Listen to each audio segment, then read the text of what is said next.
Hi, welcome to the Silver Spleen. My name is Farley Mowat, and this is my review of House of Wolves. I'd seen the poster for House of Wolves at Film Art last year. I like Ronald Cheng, I like Francis and I like Vincent Koch, who directed the movie. What's not to like? House of Wolves takes place in the New Territories, where things are different.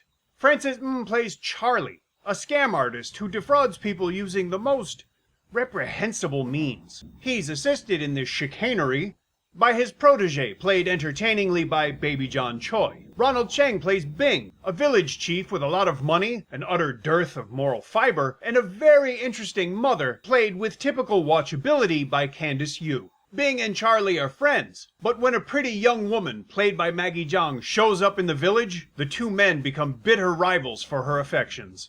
Their motives and their methods are both shining examples of what some people might call moral turpitude. It's hard to like people this morally corrupt, but it's certainly very entertaining to watch them do what they do. This theme of moral ambivalence carries over from the movie's story to the movie itself. Nobody appreciates a guilty pleasure more than me, but one of House of Wolves' central jokes had me squirming more than I have since I watched Happy-Go-Lucky.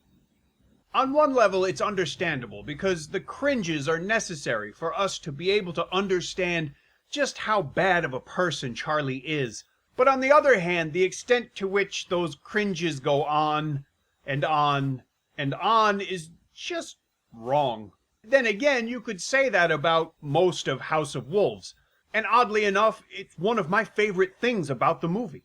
There's something to be said for dancing on the edge of good taste and restraint. But there's a lot more to be said about bulldozing over that line and seeing how far behind you can leave it. If you do something that's not funny long enough, the idea that you keep doing it becomes funny. I'm not one to generally laugh at people based on things like class or social status. House of Wolves has no such inhibitions. Ella Kuhn plays a walking caricature of a local fisherwoman, and on one level there's so much wrong with it that I don't even want to talk about it. But on the other hand, it is incredibly funny in the most unsubtle and un-PC kind of way. There's nothing subtle about House of Wolves. This movie is constantly in your face. But it's also a hell of a lot of good, stupid fun. And again, I mean that as a compliment. There's a ton of physical and sexual humor in House of Wolves, and Ronald Cheng is, as usual, very good at doing it. The trailer gives you a few glimpses of it, but the movie gives you 90 minutes of it. Also, because the setting is a coastal village, the movie allows for a lot of what we'll call seafood humor. If you watch House of Wolves, you'll definitely see what I mean. One of the things I enjoyed most about House of Wolves is its very local feel. Some of the plot points, most of the characterizations, and the lion's share of the humor are all very Hong Kong.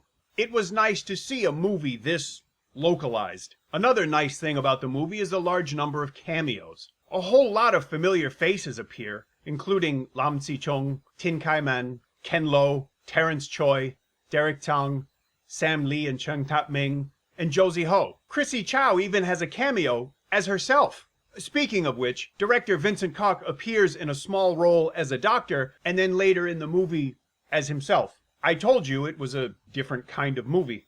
Now, cameos, as we all know, are a staple of Chinese New Year movies. House of Wolves played in cinemas here in Hong Kong before and during Chinese New Year.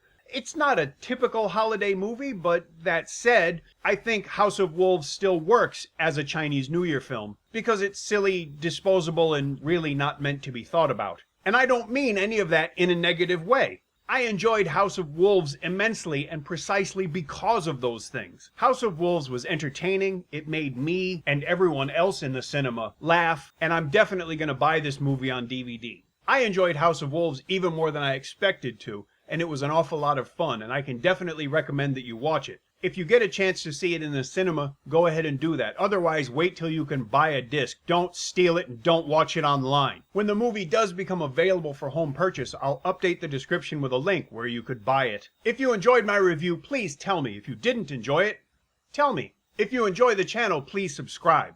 Thank you for watching, and I'll see you again soon.